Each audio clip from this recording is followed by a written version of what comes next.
So what we got this morning? Alright, so here's kind of... That's... Huh? No, that's my backpack. Oh, that's fine. I thought you were like, you in the mall, like the giraffes that you drive around. I wish. I thought you were riding around in one of those. Give you some bonus points. That'd be pretty cool. Okay, so... looking at Maricopa County, so what I've done is I've looked at the City of Tempe GIS maps. So have I. And I looked at the county assessors maps.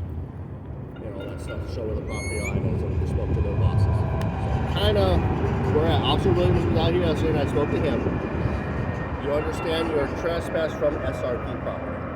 Correct? Okay, I'm not on SRP property. That's right. So, do you understand you're trespass from SRP property? Yeah. Okay, we're secure. What county assessor's website shows, if you go down this dirt path to kind of right where my car's sitting at, all the way down to where that bench is, so from that bench in, from where my car west, is all SRP. Don't go there.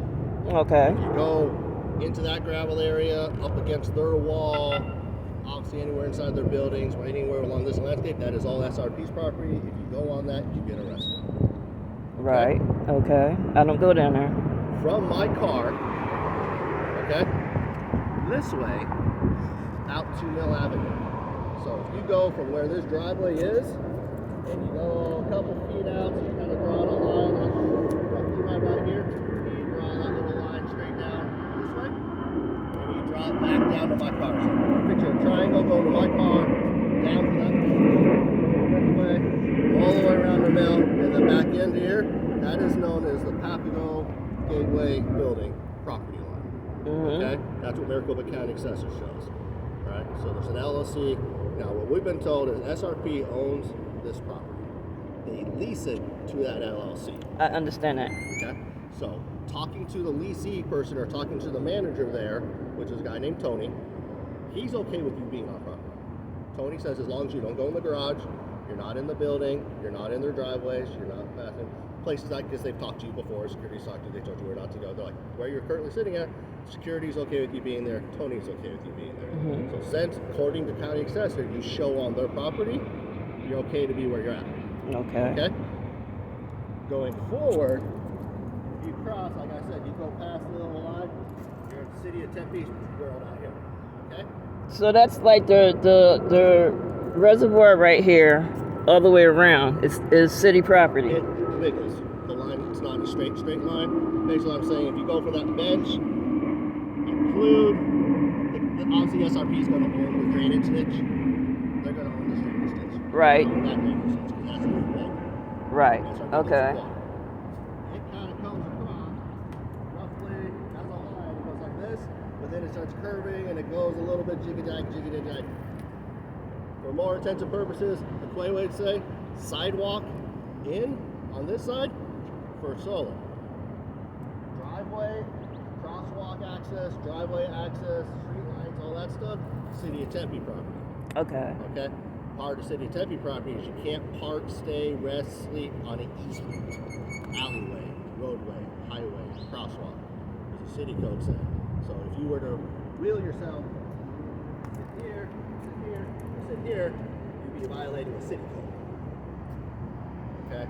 It's one thing to be sitting there waiting to cross the line, or sitting there taking a break for a second, then moving along. It's another thing to be lying, sleeping, standing, camping, making the house on the easement. That's violation of that city code. Okay? So that's one part of it. So as long as you're not in that driveway, you're not blocking the driveway, you're not in this crosswalk, you're not making a house here or anything like that, you're not in violation of the city code. Where you're currently sitting at, going back into the gravel, as long as they told you not to go to the garage, as long as they told you not to go anywhere else, that their securities told you not to do. This Papago LLC is okay with you being here. Okay. At least let me give you food for thought though. Okay. Okay? If I'm the business owner that owns property, and I lease it to this company says you can be here. But as a business owner, I'm getting complaints or I don't want you there, what do you think the business owner's going to do? But the business owner hasn't complained. It's just these guys. They're controlled by SRP. I understand that. I understand, but it's two different security agencies. I know. Follow me with this one. Okay. They are dealing with SRP. They understand now where you're currently sitting at, SRP side, this side. They're not going to tell you to move along, but he has their own security company. This building and all this property, even though it's under that LLC, is technically owned by SRP, the big umbrella. So they lease it to this company. If SRP is the big daddy, and they eventually call over to the person that leased the company over here and say, we understand you're okay with her being there, we understand you lease the property, you can make decisions, however, we aren't comfortable with her being there and we would like her moved. If that company says, well, you own the property, we'll ask her to move, they could. Okay? So as of right now, you're okay. But if SRP reached across the table, called the boss in California, who called Tony, who was a property manager here that I spoke to, and that property manager in California says, hey, SRP says they don't want her here, I don't want her here, go tell her to leave. They'll tell their security's going to walk down here and tell you go bye-bye. Okay, so that's probably what they're going to do, right? No doubt. If I was a betting no man, doubt. I say, if I was a betting man, I'm kind of giving you a heads up. Right now, I'm not telling you got to leave. But if I was a betting man, I would expect that phone call to be coming today and that down domino style go. So that brings us back to the other question. What can we do to help you figure out so you're not staying here? You've been out here for years. For years. Cleaning their property. I know. Do you get disability? Yeah, I do, but the thing is, okay, there are so many senior citizens out here on the street that get disability,